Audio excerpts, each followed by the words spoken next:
प्रभु यीशु मसीह के नाम से आप सबको जय मसीह की। एक राजा हो अध्याय 18 21 वचन से हम पढ़ते हैं।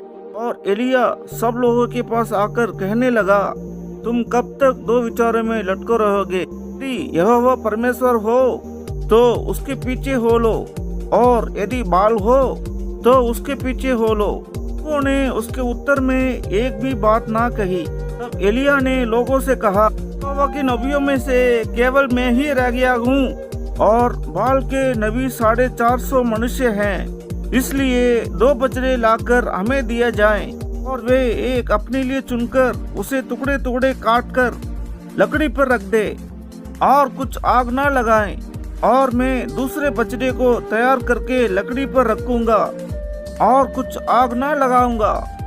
तब तुम अपने देवता से प्रार्थना करना, और मैं यहोवा से प्रार्थना करूंगा, और जो आग गिराकर उत्तर दे वही परमेश्वर ठहरे।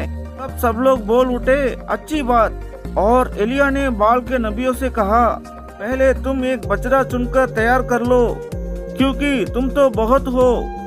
तब अपना देवता से प्रार्थना करना, परंतु आग ना लगाना।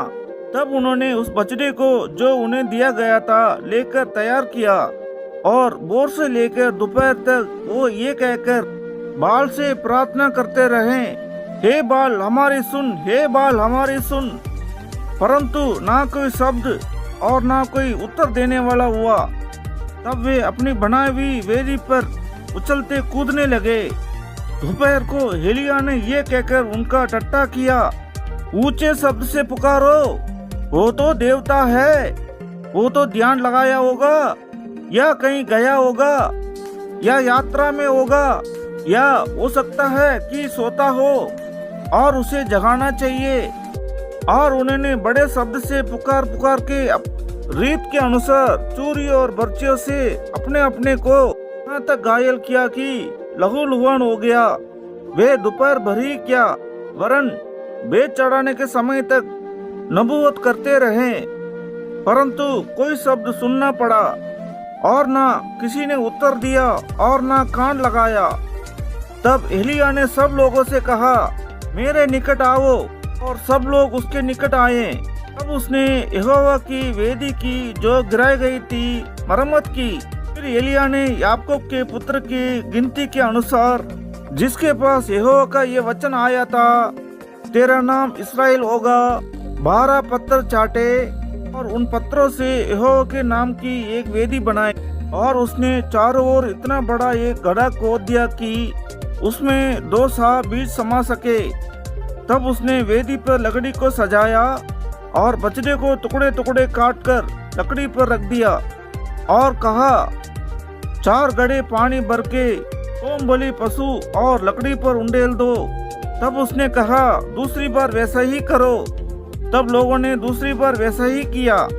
फिर उसने कहा, तीसरी बार करो। तब लोगों ने तीसरी बार भी वैसा ही किया, और जल वेदी का चारों ओर बह गया, और घड़े को भी उसने जल से भर दिया। फिर बेच चढ़ाने के समय एलिया नबी समीप जाकर कहने लगा, हे अब्राहम, इसहाक और इसराइल के परमेश्वर यहोवा, आज ही प्रकट कर कि इसराइल में तू ही परमेश्वर है, और मैं तेरा दास हूँ, और मैंने ये सब काम तुझसे वचन पाकर किया है। ये यहोवा मेरी सुन कि लोग जान लें कि ये यहोवा तू ही परमेश्वर है, और तू ही उनका मन लौटा लेता है। तब यहोवा की आग आकाश से प्रकट हुई, और होम बलि को लकड़ी और पत्थरों और धूलि समेत भस्म कर दिया, घड़े में का जल भी सुखा दिया। ये देख सब लोग मुंह के बल गिरकर बोल उठे, यहोवा ही परमेश्वर है, यहोवा ही परमेश्वर है। एलिया ने उनसे कहा, बाल के नबियों को पकड़ लो, उनमें से एक भी छूटने ना पाए। तब उन्होंने उनको पकड़ लिया, और एलिया ने उन्हें पीछे किशोन के नालों में ले जाकर मार डाला।